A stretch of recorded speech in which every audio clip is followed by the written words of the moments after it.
Welcome to the Bowel Chronicles, where we dive deep into the world of bowel health. I'm your host, Nikki Kilpatrick, and on this podcast we have raw and candid conversations with individuals facing various bowel conditions and illnesses. Through personal stories and shared experiences, we illuminate resilience and courage in the face of adversity. Be reminded that each story is personal and unique. These conversations are not to be taken as medical advice or to replace guidance from a doctor or healthcare provider.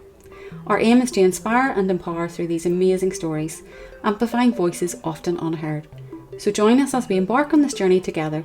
Sit back, listen, and be inspired. Enjoy the episode. Hey everyone, and welcome to another episode of the Bowel Chronicles. I'm your host, Nikki Kilpatrick, and today we are joined by the lovely Abby in Portrush, Northern Ireland. Abby, you're very welcome here this morning, and I thank you for coming on and sharing your very personal story with us. So thank you very much for that. And Abby, to date, you are the youngest person so far to be interviewed and share your story here on the Bowel Chronicles at just 21 years old. Am I correct? Yeah, well, 22, nearly 20. 20. Amazing. And Abby, you are living with a diagnosis of an IBD, an inflammatory bowel disease, and you're also living life with a stoma. Let's just kick off this episode, Abby, by going back, because you're 21. Let's go back to whenever you first realised you had some symptoms or there was something just not quite right with your bowel. Okay, so when I was younger, I was quite heavy. I was heavier than probably should have been.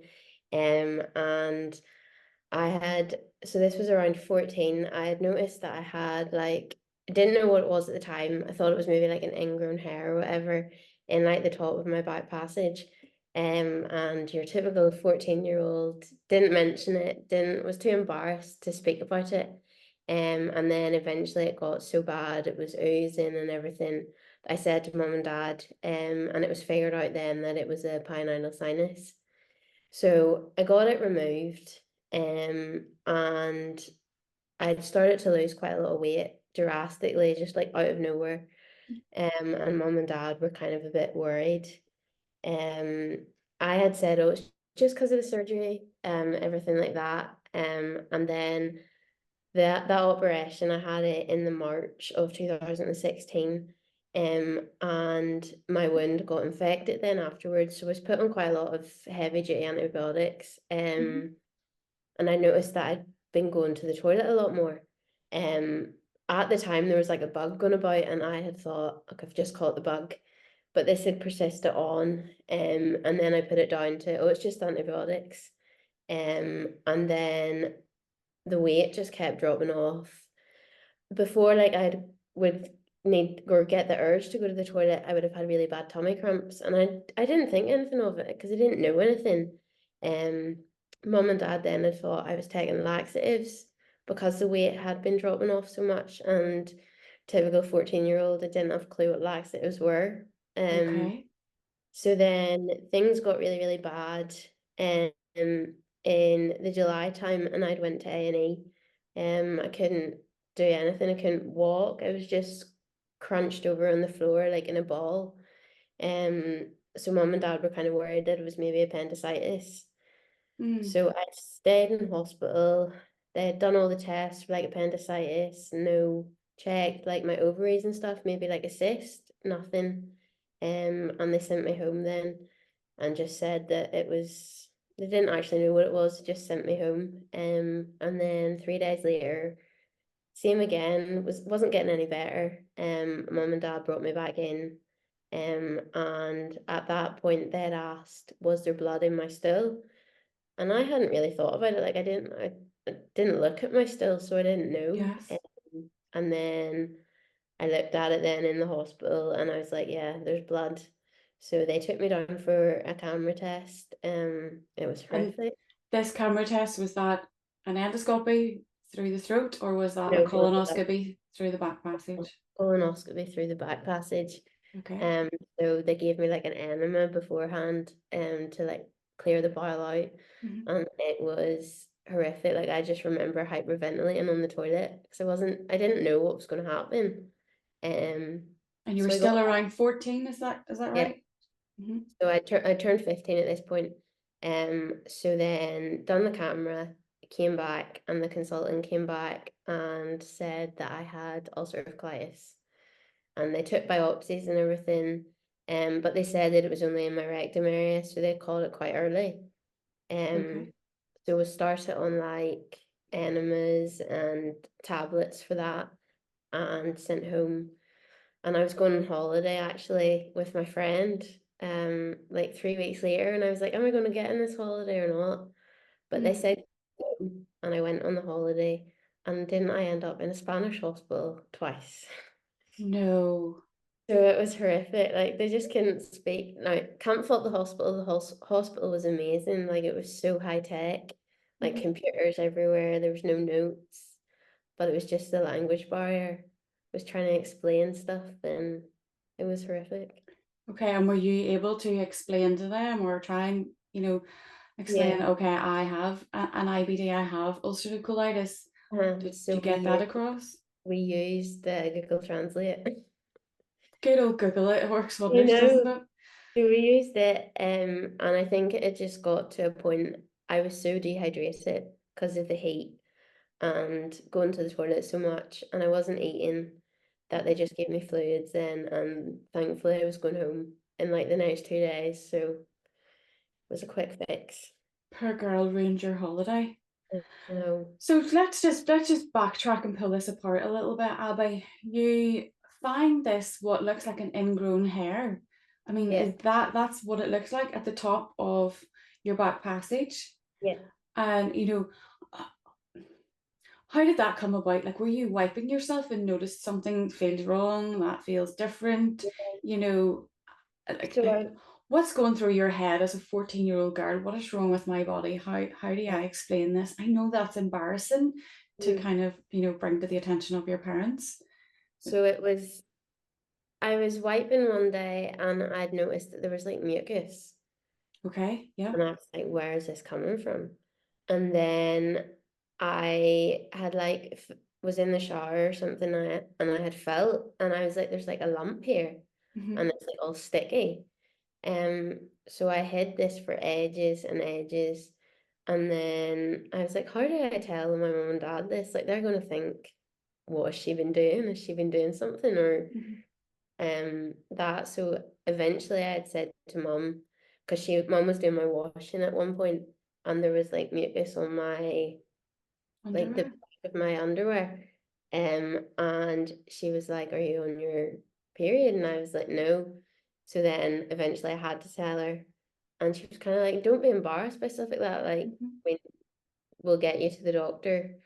So I went to the doctors, obviously, and I tried all these like creams and antibiotics prior to it, but it just kept coming back. And Okay. so So it's then, like weeping all of the time, yeah, really uncomfortable, painful. yeah, really sore. And Okay. it would have like closed over, and Mhm. then it would have like opened again and like split and just started leaking again. So then I had gone to see a surgeon privately, um, to get it removed. So they removed it, but they stitched it up. And normally you don't stitch them things up. They like pack the wound for Mhm. weeks after. So that is why one of the reasons why I got an infection. And then all the heavy duty antibiotics that when I was diagnosed, they then said that this is kind of a starting point for IBD. Um, Okay. So because I had asked, like, oh, I wonder, like, how do you get IBD? Mhm. And they were like, well, this is kind of like a starting sign, of it. So, Yeah, I've heard a similar story recently, and I didn't realize that myself. I didn't know that, and I think it's really important that we actually take time, to discuss that today and raise the awareness in it, because there are so many young people and older people out there, and mhm, they just accept, oh, my body's a bit different. Oh, that's there. I'll be fine. I'll wash over it. Oh, it's maybe a pile. It's maybe something like that. Put a yeah, cream on it. I'll be fine. It'll go away. yeah, And long term, you can maybe help prevent this, yeah, the sooner you kind of speak up about it. And I love that you had the confidence then to have a conversation with your mum.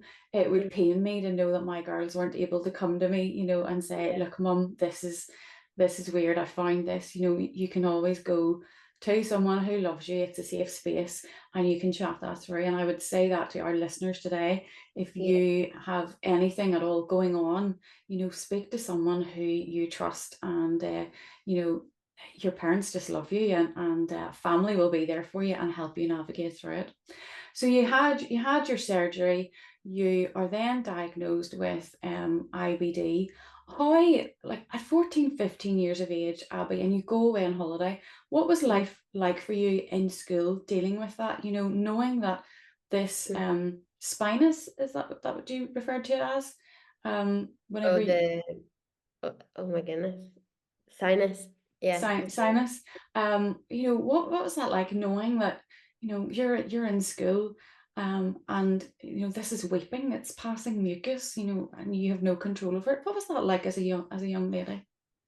So for me, I found it quite difficult at the time because I didn't want to tell my friends. I didn't want to say or chat about bowel movements or anything like that. And then I had just had my surgery for that before St. Patrick's Day, and my friends had like planned like a party kind of. Hmm. And I was like, how am I going to tell them I'm not going to be able to go? Because I've had surgery like on my back passage. So I had actually lied to them at the time and said that I had surgery at the bottom of my back because I was too embarrassed.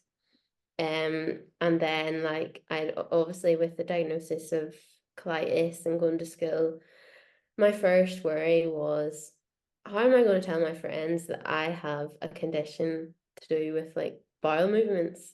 Like they're going to think I'm disgusting, or I'm going to be judged, or they're not going to want to be friends with me. Um, and it was just tough. Like I didn't want to go to school. I didn't want to be there. Especially my mom and dad were like, "Oh, you have to go because it's your GCSEs." And I was like, "I know that, but it's just so difficult." But we had told the school like everything, and this my school were incredible throughout that time. They were Good. like, if you need to leave, you need to leave. If you need to come in late, you come in late. And I done quite a lot of work myself at home to catch up. Good woman. And I love that kind of the pastoral element of school was there for you. That's definitely really, really helpful. Mm. So you end up in hospital, you're diagnosed with ulcerative colitis, you're passing blood. And is this just then a new way of life for you? They started you on enemas, you say, and some medications. Was that to help with pain, to keep you comfortable? What was the idea behind that kind of starting point of your treatment? So they decided to start with enemas because at that time my inflammation was just around my rectum area. So they felt that if I was to get enemas, that it would solely target that area. Um, they felt that it would be the most beneficial treatment at that time because the colitis wasn't, as they would say, in full blown flare. Um, but I was very, very reluctant to start enemas because so it was every night. I had to give them myself. And at that time, I was what, 15? Mhm. I was going out with friends when I came home from school. Like giving myself an enema at nighttime was the last thing I wanted to do. Yes. Um, it was so uncomfortable, like giving them to myself, and the pain when like the enema went in was horrible. And I just it got to a stage every night that I dreaded it. So they had given me enemas to try and reduce the inflammation in my rectum, which would hopefully then get me into remission of the. Okay, let's just pull this apart, because if we have young people, or even some older people, unless you are someone who's been treated with enemas before, or been educated on that, you may not know what we're Yeah, talking about today. So we're talking about an enema.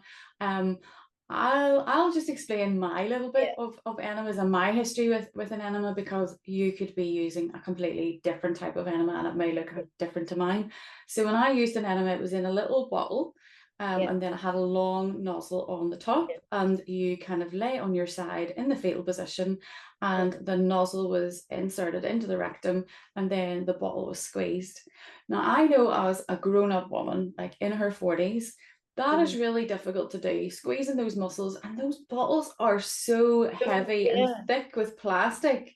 They Yeah. are really awkward to get in. And so to get the full benefit from an enema, you actually are better if you have someone else who can administer that to Yeah. you. Mhm. So you can lie still in that position and let it absorb. Now, the type of enema that I was using was more of a laxative type thing. Yes. So mine would have been to like kind of burn the inside to try and get the stool out. But Mhm. I want to imagine that yours was more of a cream based one or an ointment based one to soothe the inside. Is that correct, Abby? Or No, so it was a water-based one as well, but there okay, wouldn't be as much liquid in that one as you would for the phosphate enema that would be used as a laxative. okay. Um, so it wasn't very nice. And you're having to do this. I mean, you come home from school.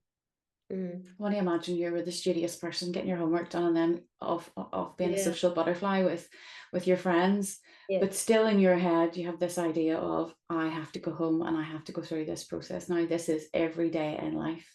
Mm. Like every day, Yeah. every evening. Mm. I can't imagine that, as a teenager. It's a quite a weighty burden for you to have to do, and very I would imagine very traumatic as a teenager. And at Yeah. that time, teenager, you've got hormones going on, your body's changing, Yeah. you're making relationships at school and all Yeah. of that, and you're having to do this bowel treatment in the Mm. midst of that. And how long did this treatment continue for? What did So that look it was like? about 3 to 4 months, on and off, because I will admit I wasn't the best at taking them. I didn't like it. It was so hard to get me to take them. So I was on Pentasa tablets at the time, but then things were getting no better. I was still in and out of hospital at this point. I just then they had started so they'd done like blood tests and stuff every time I went into hospital. Things didn't show up in my bloods. So they thought, oh, she's not in a flare. But then one admission, they decided to do a camera test just to see. Mhm. And I was in a very bad flare. So at that point then they decided to up the treatment to steroids. Um, and when they said steroids, I was kind of like, really? Because all the side effects that come along with steroids, the weight gain, I had just got to a point where I had lost a good bit of weight. I was getting compliments from people being like, you look so good. And I was like, I can't go back to that, Mhm. of the weight gain of being big again. Okay, so I know a lot of people kind of in the IBD bowel world, when we mention steroids, people talk about the moon face because steroids have this impact on you and your face begins to kind of blow up, and that's usually how you can, note that someone Yeah. is on steroids. Yeah. And unfortunately, it is one of the major side effects of it. And here you are, you maybe felt a little bit overweight as a young child or whatever, and now you've shed a few pounds, you're starting to feel confident in your body, albeit you're diagnosed with this inflammatory bowel disease. But Yeah. generally you're feeling good, you're happy, you're confident with the way you look, and then you're hit with, oh, we're going to start you on steroid treatment. Yeah. And you've got to count out endless tablets every single day, take a heap of steroids whenever you're starting that course to try and blast the disease at once to try and get into remission. Did you start the steroids? What did you do? Yes, so after a lot of talks, so my consultants in Causeway at the time, my gastroenterologist were amazing. So they knew, so because I was 15, I was directly transferred to adult services. So I had told them like all my worries and stresses about steroids, but he wasn't actually the consultant. He was like a step down from the consultant called Ola.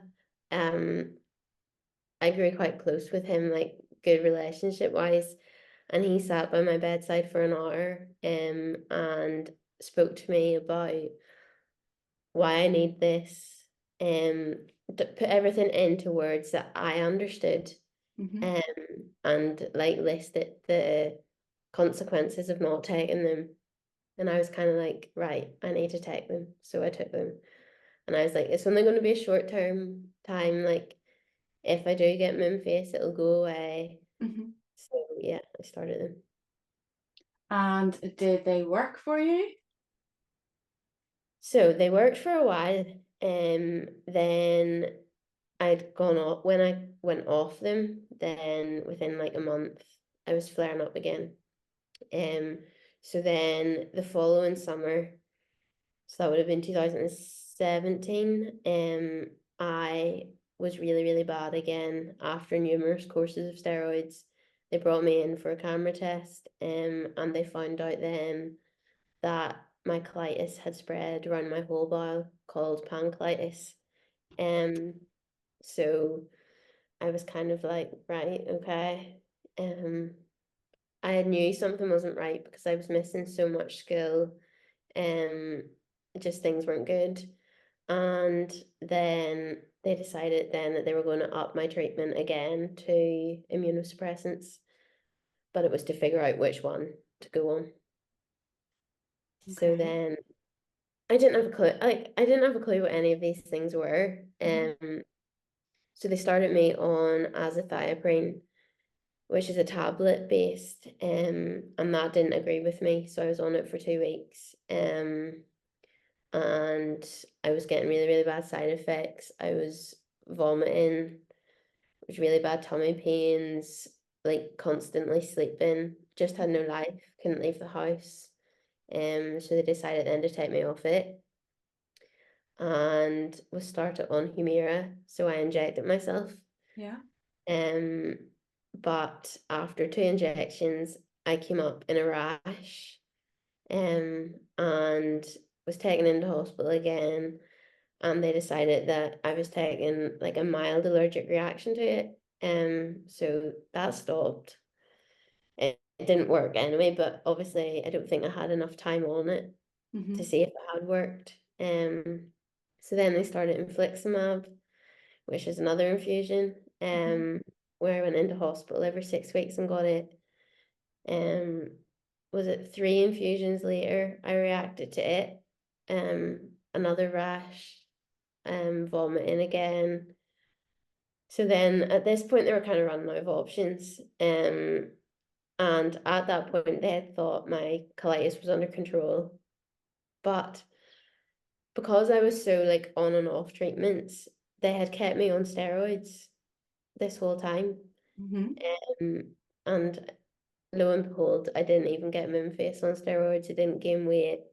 I think my body just became immune to them. Mm-hmm. Um, so then the final drug that was on the market at the time was vedolizumab. So I was on it, um, it didn't react to it, but it just wasn't working. So while I was taking these infusions, I was also on steroids at the same time. So this then this was all running up to my 18th birthday, and mum at this point I had left school. Mm-hmm. I'd made the decision. So I'd went back after GCSEs and I was like, no, I'm gonna do my A levels. I got all 10 of my GCSEs. Well done, you. Thank you. No, that was a big achievement. I actually got my Mm-hmm. maths GCSE in the hospital. Wow, incredible. Well done. Um, so I'd went back and went to lower sick and I'm gonna do A levels. Then I took really sick through that year, and decided, no, I'm going to repeat the year. So I went back and repeated, but I decided then at that Christmas time that I was going to leave, because I wasn't at school at all, Mm-hmm. couldn't do it, couldn't go. And at that stage, I felt like a failure. I felt like, what is the point in life? If I just felt like my dreams were all being crushed, and that everyone else was at school enjoying themselves, and I was at home, not leaving the house, and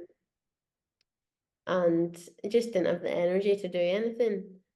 Um, and then mum and dad, so I was turning 18, and mum and dad rallied around to do like a surprise party for me. And throughout my journey, when I finally had the balls to tell my friends have been amazing. They've supported me through everything.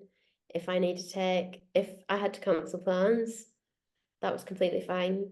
They would have come to the house just to make sure I was okay. So everyone rallied round, and I had an amazing night. But lo and behold, a week later, I ended up in the hospital for an emergency camera test. And I was told that, well, you get sedation obviously for your test, so you're slightly out of it. But it wasn't my usual consultant doing it.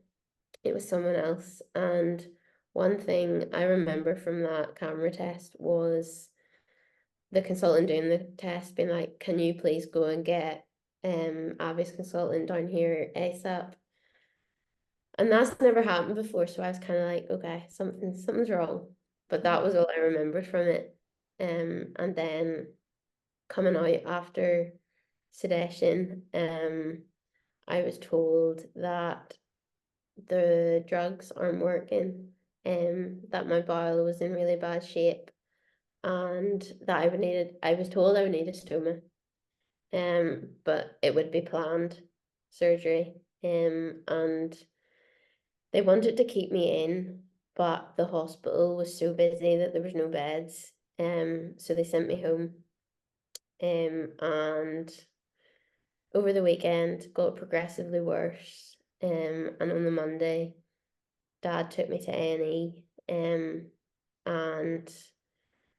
on the Tuesday, Mum went to work. Everything was fine, because we were just so used to hospital stays now that they had to go to work. There was no other option. And on the Tuesday morning, a surgeon, Mr. Patterson in Causeway, came to me and said, your bowel's coming out, and it's coming out today. It was ready to burst. So yeah, that was kind of dramatic. Wow. Very dramatic, very traumatic. Yeah. Well, I'm pleased that you had a successful 18th birthday, arranged by very supportive parents, and that your friends and everything had your back. It just goes to show you, although we're embarrassed and shy at times, and we don't want to share those things, that they are actually very supportive and can be understanding. Yeah. So you take on well, you end up backwards and forwards to the hospital. Hospital just becomes the norm, I think, for people living with bowel conditions, and we're very accepting of it, that we accept that it is normal, but in fact it is not normal, and we shouldn't be accepting of that. We should always be pushing and advocating for ourselves, because we know our bodies, we know something isn't right. So this surgeon, Mr. Patterson, is telling you this bile has to come out, you need a stoma. Let's just tell our listeners what a stoma is, what type of stoma you have, what type of stoma were they anticipating you to have, did that surgery go the way it was supposed to go that day, what was his plan from the get-go for your bowel surgery? So that morning, when he came in, it was kind of so overwhelming, and I wasn't really listening. I had done some research of stomas, and actually prior that Christmas before, I had asked my consultant, could I have a stoma bag for Christmas, because I was in so much pain that I just didn't see life anymore. So he had spoke to me, he had gone through everything, and he said that he was going to do an ileostomy. So he's going to take all my large bowel out, but he was going to keep my rectum in for future in case I ever wanted it reversed, to give me that option. But that would be later down the line, we would discuss that. So he had said that he was going to try his best to do a keyhole, but he may have to open me up. And I was like, no, that's okay. So I would be left with just my small bowel, and part of my small bowel would come out through my stomach, and then the bag would go on top of it. So went down to surgery. Well, no, prior to that, so my stoma nurse, or my IBD nurse, was the stoma nurse at the time. So it was quite nice that I knew her. I had that relationship with her. So she came, spoke to me a wee bit, and placed the mark on my right side of where my stoma would go. And she said to me, I'll never forget, she said, now where do you want this placed? Because don't forget you have to wear jeans and stuff afterwards. And I had never thought about stuff like that. Like I think I was so overwhelmed that I didn't know. So thankfully mum wasn't actually in the hospital at the time, so she brought a pair of jeans over for me just to see. And I just thought like that was so thoughtful of her. Like she could have just placed it anywhere. But they really do, like they care so much. So I went down to theatre, must have been about 1 o'clock, and there was tears, there was, I don't want this, why can I just not be normal? But so I've had over 50 hospital admissions within my 3 years of having a stoma or having IBD. So I knew everyone in the hospital. They were like a second family, from the nurses to the caring staff to the cleaners. Just everyone knew who I was. And like even the theatre staff knew me. So it was quite nice going down. I felt like I was with people that understood me. Yeah. And they were so, like, they just were so thoughtful. And they were amazing throughout everything.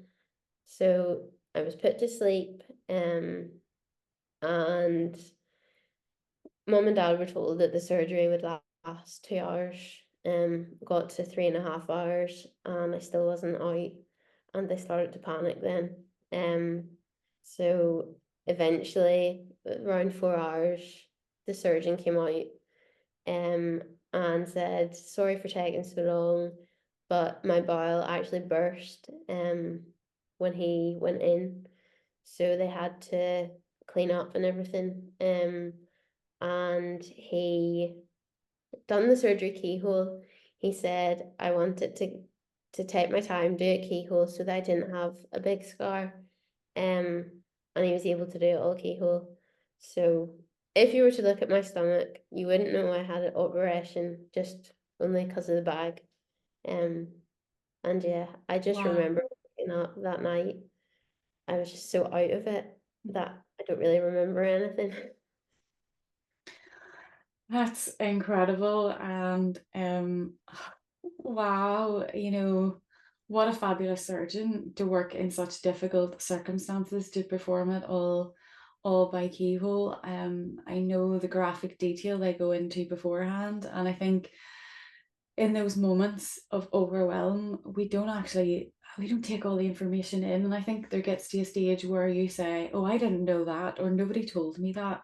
And in Yeah, fact, they actually have told you, but because of where your brain is at in those moments of overwhelm, we don't retain that information. But the one thing that stood out for me was, they said, oh, you're going to have, a few drains here in your abdomen. If we have to open you, we will open you. And personally, I can remember coming around in the recovery room and opening my eyes. It was so late in the evening. There was only one other person there. They were sitting with their hand up like this here, plastered. So it was visible that they had just had hand surgery.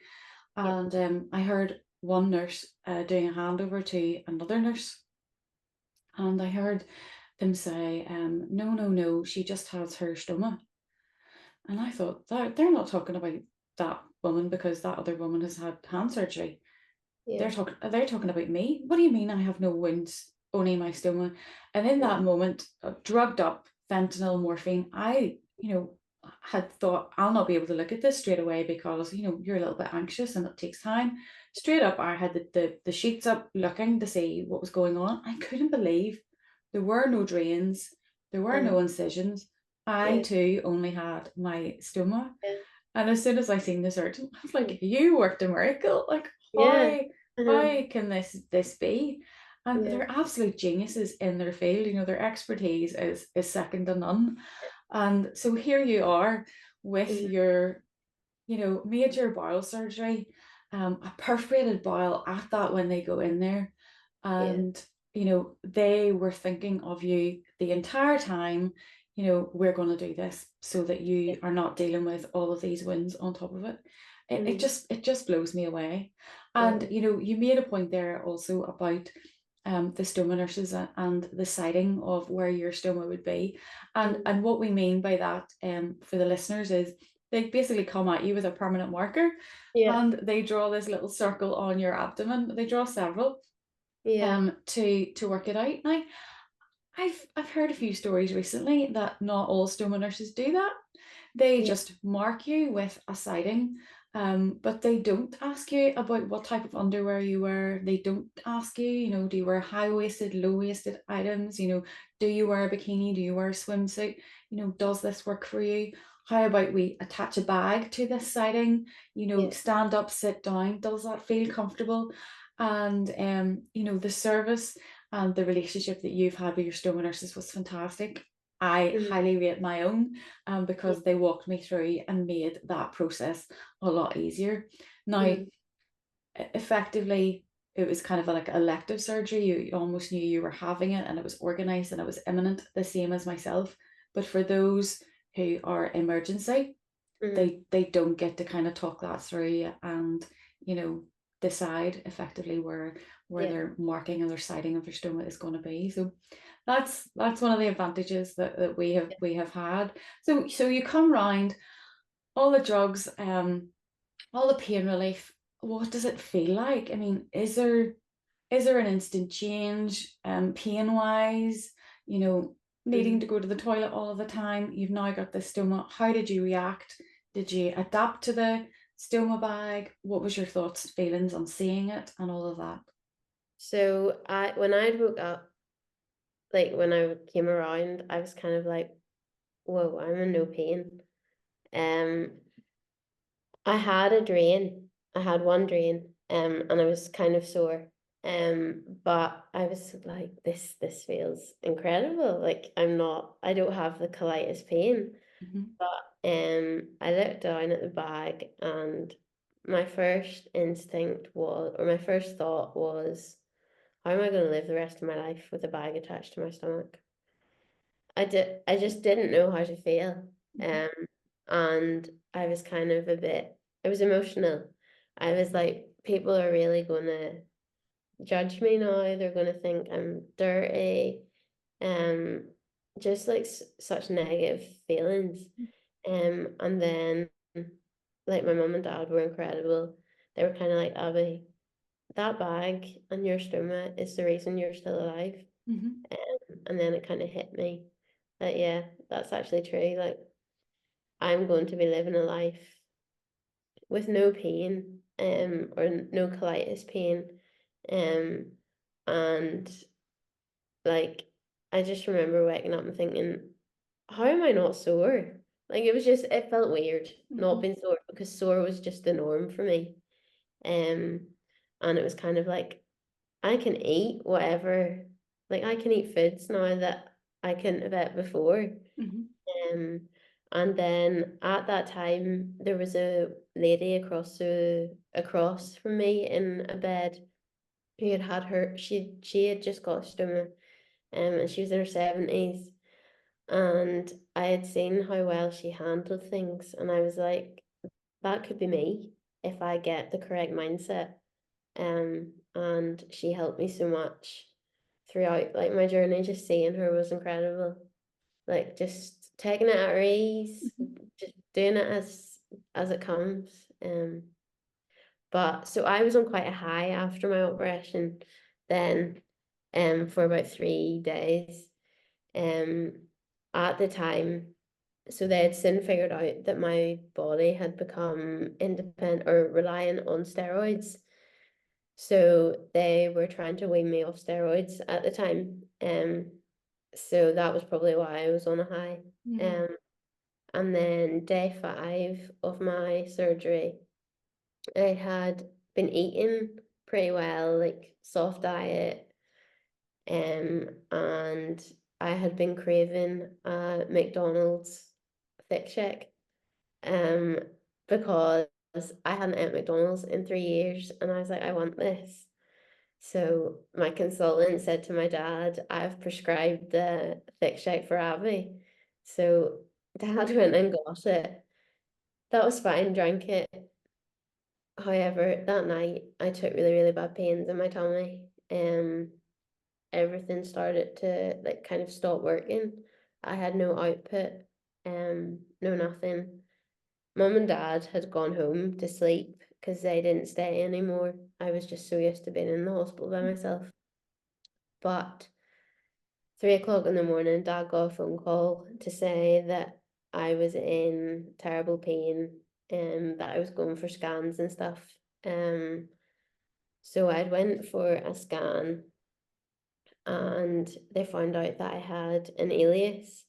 So everything completely stopped. My bowel, I think, from being touched and stuff, had just forgotten what its job was. Mhm. And they put a NG tube or a tube into my nose, down to my stomach, to try and drain all the stuff out that wasn't coming out. So essentially a really bad blockage.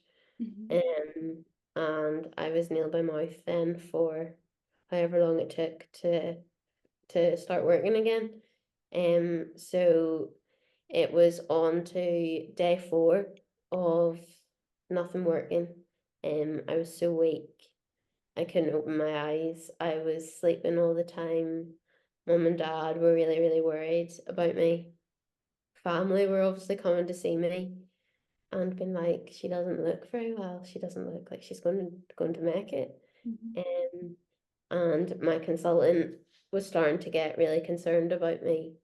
Um, and then on the 5th day, they had planned to take me to surgery again to see what was going on. Um, Thankfully, so my consultant had come around that morning to see dad at like 8 o'clock, and nothing had worked.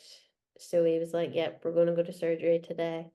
Um, an hour later, when they were doing the ward round, it started working, and the consultants were literally like just clapping, everyone around my bed, jumping for joy that it had finally started to work because they were really, really worried that if I'd gone to surgery, I wouldn't have made it because I was so low in weight. I had dropped to 37 kilos, so 5 stone, and they just felt that I wouldn't have been strong enough to get through the operation. Um, so it was like someone was looking down on me that day. Yeah, absolutely. 110%. Mm. It's amazing when you get to the other side of an alias and things start to work and you have output again. It's like, oh, I turned a massive Yeah. corner. So Mm. since you turned that massive corner and now we're at almost 22 years of age, what has life been like for you? Is surgery a success? Has life changed? How are you getting on in your everyday life? So I continue to say that the 4th of June 2019, which is the day I got my surgery, was the best day, has been the best, one of the best days of my life because I got my life back. So I had planned to go to tech to do childcare because I wanted to be a teacher. And I actually found out on the morning of my surgery that I had got a place. So everything was kind of falling into place that day. Mm. And I actually have a tattoo underneath or just above my stoma of the 4th of June 2019 and the Crohn's and colitis symbol. Love Because it's that. that day is just so special for me. So I went to tech, done childcare, and decided, so I'd always wanted to be a teacher, but decided that with everything that's happened to me, my journey, being inspired by so many amazing nurses who cared for me, that I wanted to be a nurse. But I thought, look, I'm not going to get into uni going to tech. I'm not going to get into Queen's going to tech. But I applied just to see, and I got a place, and I am now coming into I'm in my final year. I have 3 months left of children's nursing, so not long time qualified. But life with a stoma, there's ups and there's downs, but there's so many ups. I now have a life. I don't have to worry. I can go out with my friends. I can do normal things. Don't have to plan my journeys of, oh, where's the nearest toilet, or am I going to be able to do this today? I'm at the gym. I found an amazing PT called Stevie Pound, who has, I'll never be able to thank him for what he's done for me. He's shown me the strength that I actually have. I was so worried about going to a gym with a stoma, but he went away. He researched stomas. He researched, like, he worked with me through everything. It's just been incredible. Never did I think I'd be doing that. I just feel like my stoma has given me so many opportunities that I would never have had before. Especially like raising awareness for it, because there is that stigma that stomas are for old people and you're too young, you shouldn't have a stoma. But at the end of the day, anyone can have a stoma, and I would just like, life has just been amazing. Yeah. So if you were to leave us today, I'll be with one golden nugget, one little thought, what would that be for anyone listening today? It would probably be that if you are worried about life with IBD or worried about getting a stoma, that please do not. That your life, you might think your life's going to stop when you get a stoma, but trust me, life just gets better. Like, you get your life back. You just get to do things that you didn't, like, you could never imagine. I would just say also that if you have IBD, like Crohn's or colitis, don't let it define you. That don't be embarrassed about it. Go out and tell everyone, or not tell everyone, but go out and be proud of you and your illness, that because it's made you the person that you are today. Amazing. Well, Abby, such a story of hope that you have shared with us today. An incredible young woman. And so I want to thank you for taking the time this morning out of your studies to come and share your pretty amazing story with us all here. And I know that you will inspire so many people, and will continue to do that. You'll make an absolutely fabulous children's nurse. So I wish you all all the best with that. And yeah, so that's us done for today, guys. Do join us next week when we will have another episode for you. So once again, thank you so much, Abby, for sharing your story today. Thank you so much for having me.